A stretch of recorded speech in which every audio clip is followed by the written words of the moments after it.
ज्यादा है। बिस्मिल्लाहिर्रहमानिर्रहीम। इय्याका नअबुदु व इय्याका नस्तईन।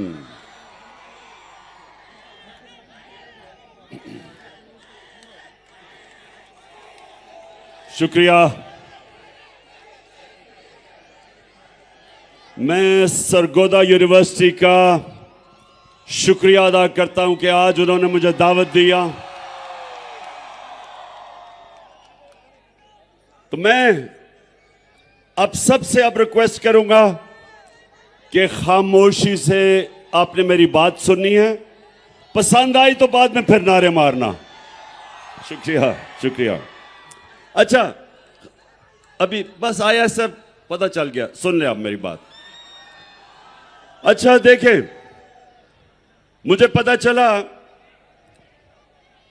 कि जो गवर्नर पंजाब, सुन ले, आराम से सुनने, आज आपने मेरी बात, पता नहीं कब मौका मिलेगा फिर से आपसे बात करने का। मैं सबसे पहले गवर्नर पंजाब, जो चांसलर है सरगोदा यूनिवर्सिटी का, गवर्नर साहब जरा मैं आपसे मुखातिब हूं। अब सबके सामने, सरगोदा यूनिवर्सिटी के स्टूडेंट्स के सामने, मैं गवर्नर पंजाब से मुखातिब हूं। मैं सबसे पहला सवाल गवर्नर साहब, कि ये आपको किसने इजाजत दी है कि आप पॉलिटिकल लीडर्स को यूनिवर्सिटी के स्टूडेंट्स के सामने उनको एड्रेस करने से रोके?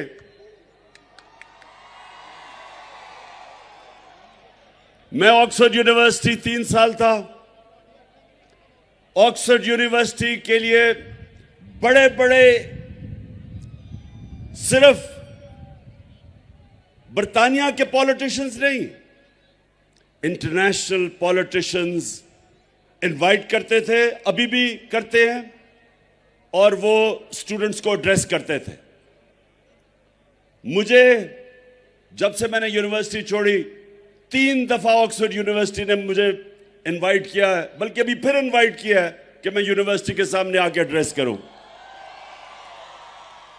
तो मैं ये इस गवर्नर से पूछता हूं कि ये यूनिवर्सिटीज नर्सरीज होती हैं फ्यूचर लीडर्स के लिए।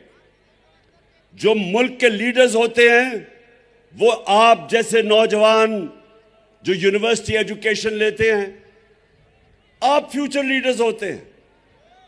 तो अगर आपके सामने पॉलिटिकल लीडर्स ना आके एड्रेस करें तो आपकी पॉलिटिकल तरबियत कैसे होगी? कैसे आपको पता चलेगा? आप अपना नजरिया कैसे बनाएंगे? कैसे आपको पता चलेगा कि लीडरशिप क्या होती है? क्योंकि आपने इंशाअल्लाह इस मुल्क के फ्यूचर लीडरशिप मेरे सामने बैठी हुई है।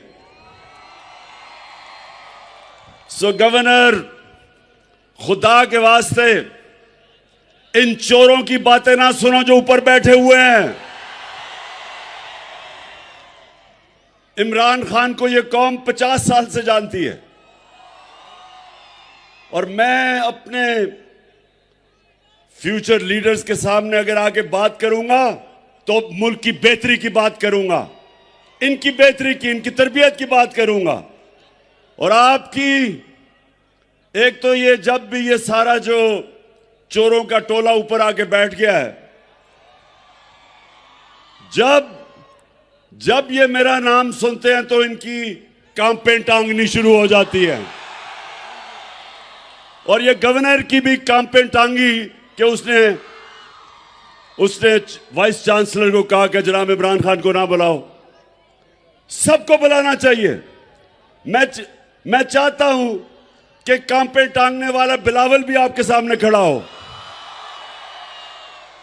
ये और बात है कि वो आधी उर्दू आधी अंग्रेजी, और वो कह कुछ रहा होगा, मतलब कुछ और समझ आ जाएगी आपको। वो कई दफा उसको यही नहीं पता चलता कि वो करता है या करती है। और दूसरी तरफ अगर शहबाज शरीफ आया तो मैं आपको यकीन दिलाता हूं कि वो आपसे पैसे मांगने शुरू कर देगा।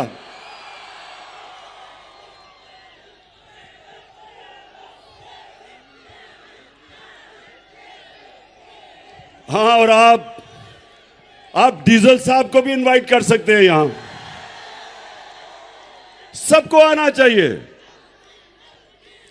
डीजल बस बस बस सुन लो ना, मैं ये कह रहा हूं कि यूनिवर्सिटीज के अंदर सारे पॉलिटिकल लीडर्स को आके मौका मिलना चाहिए, अपना मौकफ रखे, क्योंकि आपकी ट्रेनिंग हो रही है। और इसलिए क्यों यूनिवर्सिटीज में मुल्क की फ्यूचर लीडरशिप यहां से जन्म लेती है।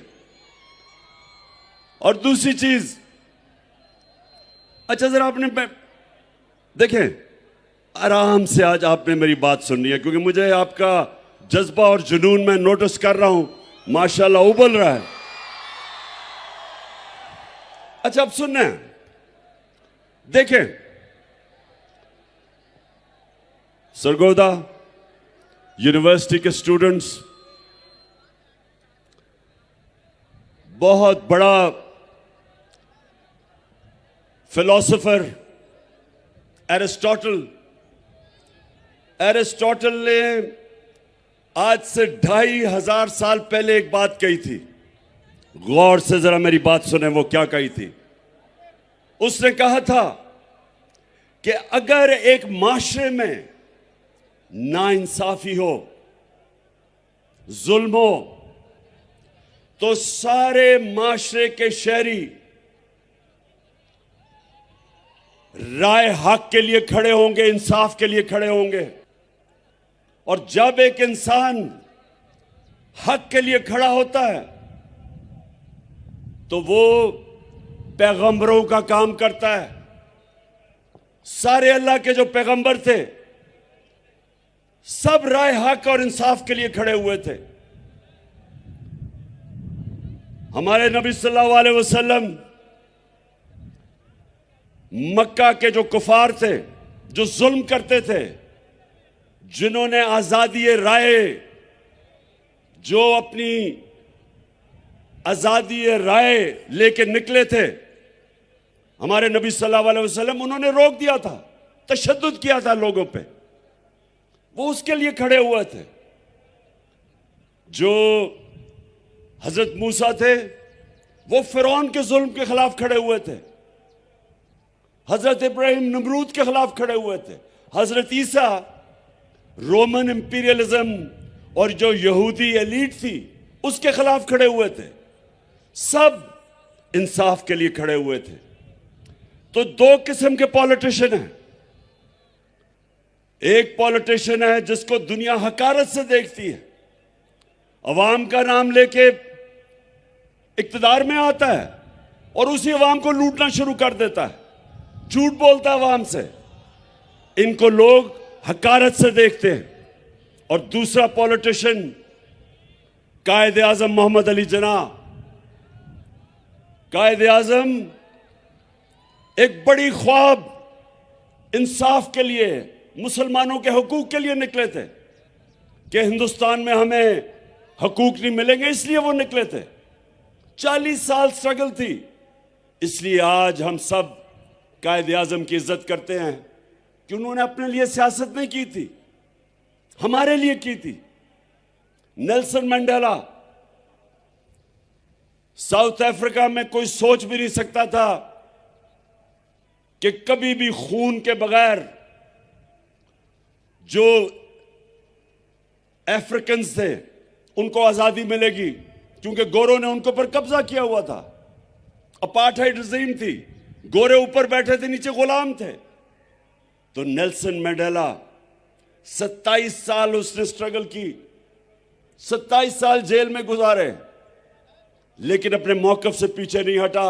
और जब तक साउथ अफ्रीका रहेगा, चाहे वो गोरा हो या काला हो, सब नेल्सन मंडेला की इज्जत करेंगे, क्योंकि उसने अपनी जात के लिए पॉलिटिक्स नहीं की। और हमारे नबी सल्लल्लाहु अलैहि वसल्लम, हम क्यों उनसे इतना प्यार करते हैं, हम क्यों इश्क करते हैं उनसे? क्योंकि उन्होंने हमें हकूक दिलवाए, उन्होंने हमें इंसान बनाया, उन्होंने मदीना में अदल और इंसाफ का निजाम लेके आए, इंसानों को आजाद कर दिया, उन्होंने मेरिट लेके आए, उन्होंने तालीम का बताया कि जब तुम इल्म हासिल करते हो तो ये इबादत में शामिल हो जाता है। उन्होंने वो लोग जिनकी कोई हैसियत नहीं थी, दुनिया की इमामत की उन्होंने। वो अरब जिनकी हैसियत नहीं थी, दो सुपर पावर्स थे मशरिक और मगरिब में। ये दुनिया की तारीख का सबसे बड़ा इनकलाब था कि उन्होंने उनको उठा के लीडर्स बना दिया। हर सहाबी लीडर बन गया। तो मेरे जो आज जो नौजवान में आप सब मेरे सामने हैं, ये समझें कि हमारा मुल्क अब दो तरफ है, फैसला कुन मोड़ के ऊपर खड़ा है।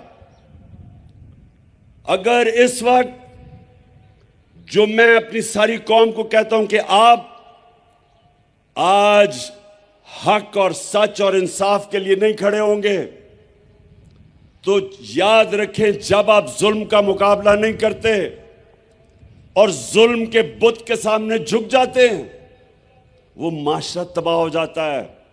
हजरत अली का कौल है कि कुफर का निजाम चल जाएगा, लेकिन जुल्म और ना इंसाफी का निजाम नहीं चल सकता।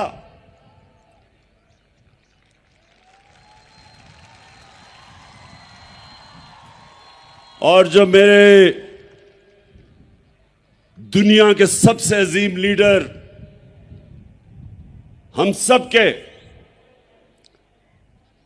दिलों का जो राज करते हैं, नबी सल्लल्लाहु अलैहि वसल्लम, 1500 साल पहले उन्होंने जो कहा था, मैं सब चाहता हूं ये बार बार मेरी बात याद रखना कि जो उन्होंने कहा था, उनकी जो हदीस है कि तुम्हारे से पहले बड़ी कौमें तबाह हुई, जिधर कमजोर छोटा चोर चोरी करे तो जेल में, और बड़ा डाकू जब चोरी करे तो उसका वो ना पकड़ सके जो मुल्क, उसको एनआरओ दे दे, वो तबाह हो जाता है। ये याद रखें कि आप आज अपने सामने मुल्क को तबाही की तरफ जाते देख रहे हैं, क्योंकि मेरे नबी ने कह दिया था कि जब आज जेलों में जाके देखें, सब गरीब लोग नजर आएंगे आपको। मुशर्रफ ने मुझे भी कोई चंद दिन जेल में रखा था, मुझे कोई बड़ा डाकू वहां जेल में नहीं नजर आया, सब छोटे गरीब लोग थे। और जब मैं असेंबली में गया तो बड़े बड़े नामवर डाकू मुझे पाकिस्तान की असेंबली में नजर आए। तो ये देखें,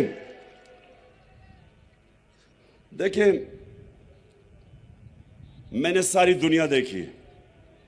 शायद ही किसी को अल्लाह ने इतना मौका दिया हो कि उसने मगरिब में भी टाइम गुजारा, उनका सिस्टम देखा।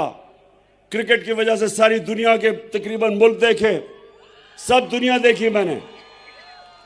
मैं आज आप सबको देखें, मेरे सरगोदा यूनिवर्सिटी के नौजवानों, गौर से मेरी बात सुने।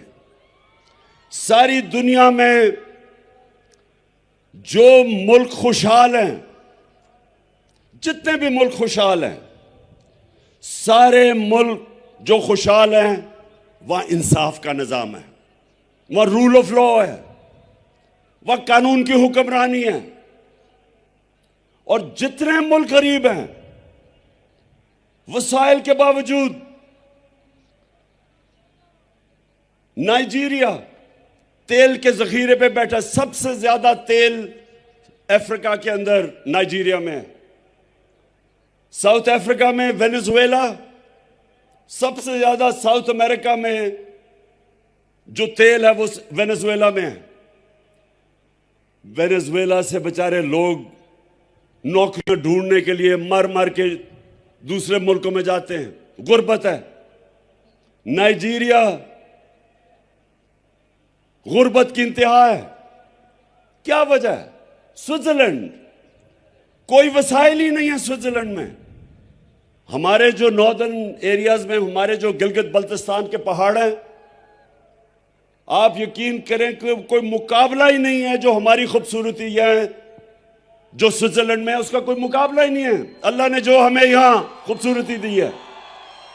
लेकिन स्विट्जरलैंड दुनिया का अमीर तरीन और खुशहाल मुल्क है, कोई वसाइल नहीं है। और नाइजीरिया और वेनेजुएला तेल के बावजूद गुर्बत है। फर्क क्या है? रूल ऑफ लॉ, इंसाफ, कानून की हुक्मरानी।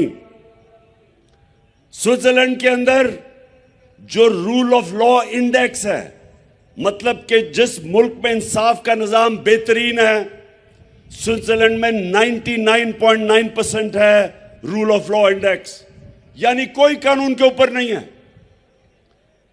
और नाइजीरिया 7%, 7%।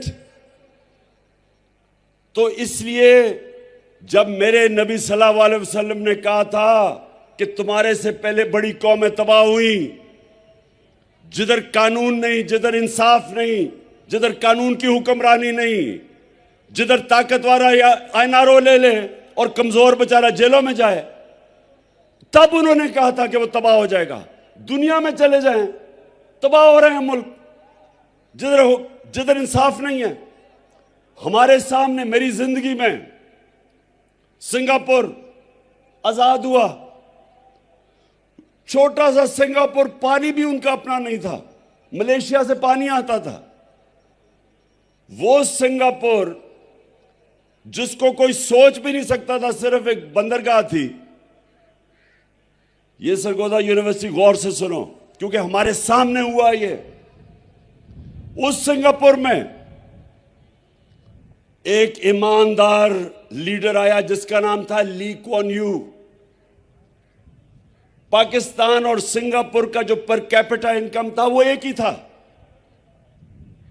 हमारा तो $150 पर कैपिटा था या $200, एक ही था।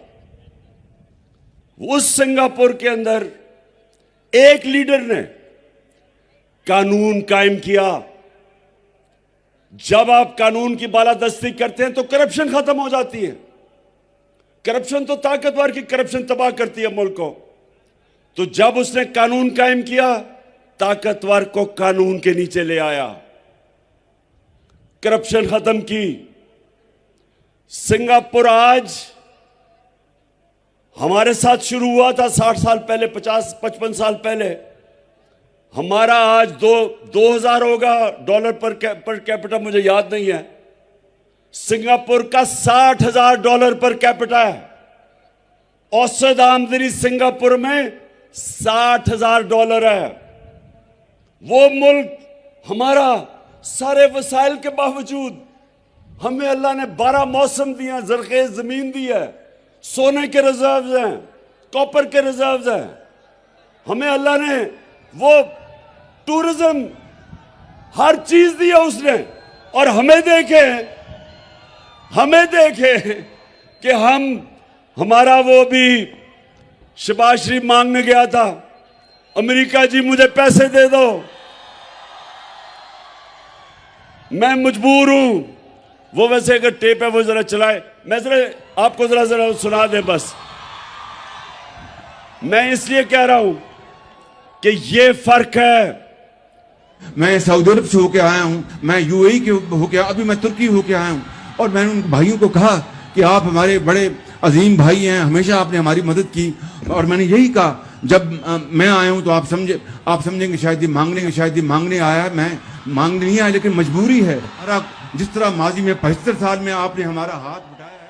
मैं ये आपको सरगोदा देखें, हम अब ये देख रहे हैं कि हमारा प्राइम मिनिस्टर जब पैसे मांगता है, सारे मुल्क की इज्जत खत्म हो जाती है। बाहर जब आप जाते हैं, हरा पासपोर्ट लेके दुनिया में जब जाते हैं, तो आपको अलग लाइनों में खड़ा कर देते हैं। क्योंकि जो मुल्क दूसरे मुल्कों के सामने हाथ फैलाता है, जिस तरह जो आदमी दूसरे आदमी के सामने हाथ फैलाता है, इज्जत नहीं होती, कौमी गैरत खत्म हो जाती है। तो मैं जो आज आपको खास तौर पे, मैं सरगोदा यूनिवर्सिटी खास तौर पे जो मैं आपके पास आया ये बताने के लिए कि देखें, अगर हम ये समझते हैं कि ये मुल्क चल जाएगा, कि जेल भरे हो बेचारे गरीब लोगों से जो मजबूरी में चोरी करें, बेरोजगारी में, आजकल जो बिजली के बिल हैं वो कौन दे सकता है, तो मुश्किल में जो चोरी करे वो जेल में, और जो बड़े बड़े डाकू अरबों रुपए की चोरी जिन्होंने की हो वो दंदनाते फिरे हैं, प्राइम मिनिस्टर बन जाएं। ये जो, अब जरा सुने, ये आपके लिए मैं सिर्फ बता रहा हूं, सरगोदा यूनिवर्सिटी ये पॉलिटिक्स नहीं है, ये हमारे मुस्तकबिल का फैसला होने जा रहा है। अगर एक मुल्क का प्राइम मिनिस्टर उसको बनाते हैं जो 16 अरब रुपए की, वो और उसका बेटा, उनको चोरी में अंडर ट्रायल होते हैं, इनको सजा होने वाली थी, 16 अरब रुपए की FIA का केस कि इन्होंने चपरासी, मकसूद चपरासी और इनके नाम पे 16 अरब रुपया लिया, 1600 करोड़ रुपया, उसको प्राइम मिनिस्टर बना दें। वो इसहाक डार जो रिटन, सुने जरा, इसने रिटन एफिडेविट दिया हुआ है सन 2000 में मैजिस्ट्रेट के सामने कि मैं शरीफ खानदान के पैसे चोरी करके लंदन भेजता था, मैं मनी लॉन्ड्रिंग करता था, कन्फेशनल स्टेटमेंट है इसकी, उसको फाइनेंस मिनिस्टर बना दे, यानी बिल्ले को बैठा दे दूध की हिफाजत करने के लिए। और आसिफ जरदारी, उसके ऊपर किताबें लिखी हुई हैं चोरी पे, उसके बाहर एक किताब है कैपिटलिज्म अकिलीज हील, वो किताब रेमंड बेकर ने लिखी हुई है कि कितनी चोरी इसने और नवाज शरीफ ने की। अखबारों में इनके आर्टिकल आए हुए हैं, बाहर की दुनिया में इसको 10% कहते थे। नैब इसको पकड़ नहीं रही, नैब इसके केसेस खत्म करती जा रही है। उधर अभी सिंध का गवर्नर बनाया है, वो जरा सिंध का गवर्नर देखे और मौला जट देखे, कोई फर्क नहीं आपको नजर आएगा उसमें। यानी वो लोग जिनको जेलों में डालना था, वो 60%, ये जो कैबिनेट बनाई है 60% कैबिनेट जमानत पे है, बेल पे है, चोरी के केसेस है इनके ऊपर। और जिसको बनाया हुआ है इंटीरियर मिनिस्टर राना सनाउल्लाह, इसका अपना नून लीग का वजीर आबिद शेर अली का बाप कहता है इसने 18 कत्ल किए हैं। तो उस मुल्क जिसके ऊपर इन तरह के चोरों को बैठा दो, तो ये सियासत नहीं है, अब ये जहाद है, इन चोरों के खिलाफ जहाद है। और ये नौजवानों ये याद रखें कि एरिस्टोटल ने तो कहा था 2500 साल पहले, लेकिन अल्लाह ने कुरान में हमें हुक्म दिया है, अल्लाह ने हमें हुक्म दिया है अमर बिल मारूफ व नही अनिल मुनकर, कि अच्छाई के साथ खड़े हो और बुराई के खिलाफ खड़े हो। हुक्म है अल्लाह का कि जब आप देखते हैं कि माशरे में बुराई है, तो आप सबके ऊपर फर्ज है कि आप बुराई के खिलाफ खड़े हो और अच्छाई के साथ खड़े हो। अल्लाह ने आपको इजाजत नहीं दी न्यूट्रल होने की, या जब आप देखते हैं, ये सुन लें मेरी बात, कौमें माशी तबाही कभी पहले नहीं आती, पहले एक कौम इखलाकी तौर पे मरती है, फिर माशी तौर पे मरती है। मौलाना रूमी से किसी ने पूछा कि मौलाना साहब एक कौम कैसे मरती है? मौलाना रूमी ने कहा कि वो कौम जब अच्छे और बुरे के बीच में तमीज करनी खत्म करती है, मर जाती है।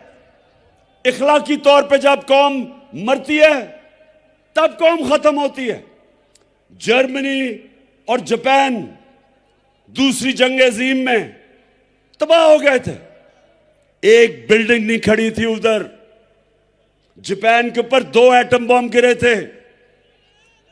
10-10 साल में खड़े हो गए। 10-10 साल में दोनों कौमें खड़ी हो गई। क्योंकि आप बिल्डिंग्स को तो बॉम्ब मार के गिरा सकते हैं, लेकिन इखलाकियात को बम मार के नहीं मार सकते। इसलिए अल्लाह का हुक्म है अमर बिल मारूफ, और दूसरा उसने जिहाद हमारे पे फर्ज किया है। अल्लाह ने कहा है कि नाइंसाफी के सामने खड़े हो, जुल्म का मुकाबला करो, ये उसका हुक्म है। तो जो मैं आज सारी अपनी कौम को तैयार कर रहा हूं, इंशाअल्लाह चंद दिनों में मैं अपनी मार्च अनाउंस करने लगा हूं।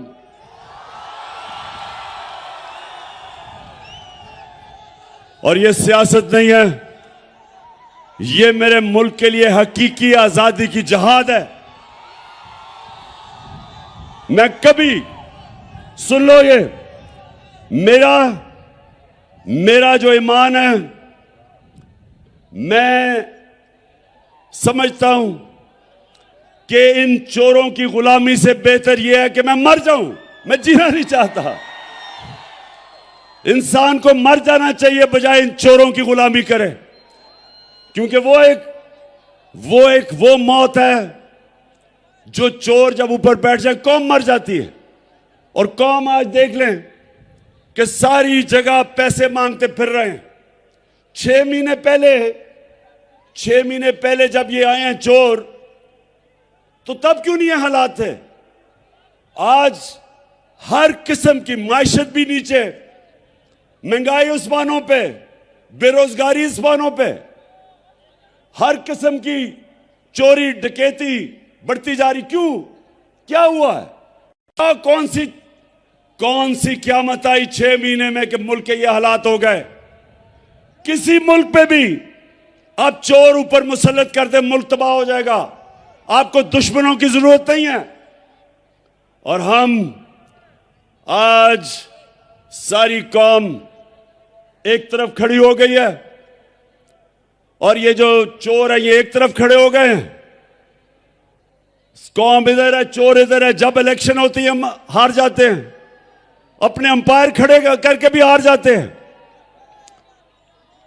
और मेरा ये चैलेंज है, मेरा सरगोदा यूनिवर्सिटी, आखिरी 2 बातें करने लगा हूं आपसे। देखें, अब आखिरी 2 बातें। एक आप सब ने मेरे से वादा करना है। अभी नहीं, बात तो करूं। आपने सब ने हाथ उठा के एक मेरे से वादा करना है कि आप सब हमेशा जुल्म और नाइंसाफी के सामने जिहाद करेंगे, झुकेंगे नहीं। और दूसरा, सरगोदा यूनिवर्सिटी, दूसरी बात, मैं आप सबको पता होना चाहिए कि आप अल्लाह की सबसे अजीम मखलूक हैं, अशरफुल मखलूकात। अल्लाह ने हम सब के अंदर सलाहियत दी है। अल्लाह ने हमें सब में सलाहियत दी है कि हम जो चाहें हम बन सकते हैं। हम सब में सलाहियत है। ये याद रखना कि इंसान हर काम कर सकता है, सिर्फ एक शर्त है कि जब वो किसी ख्वाब के पीछे जा रहा हो, जब वो अपनी ख्वाब के पीछे जा रहा हो, एक शर्त है कि जब बुरा वक्त आता है आपने हार नहीं माननी, क्योंकि इंसान हारता तब है जब वो हार मान जाता है। सब जो मैंने क्रिकेट में एक सबक सीखा था, सबसे बड़ा सबक मैंने ये सीखा था कि आखिरी गेंद तक मुकाबला करता है वो चैंपियन होता है। तो आपके सामने वो आदमी खड़ा है जिसको कभी हार हरा नहीं सकती।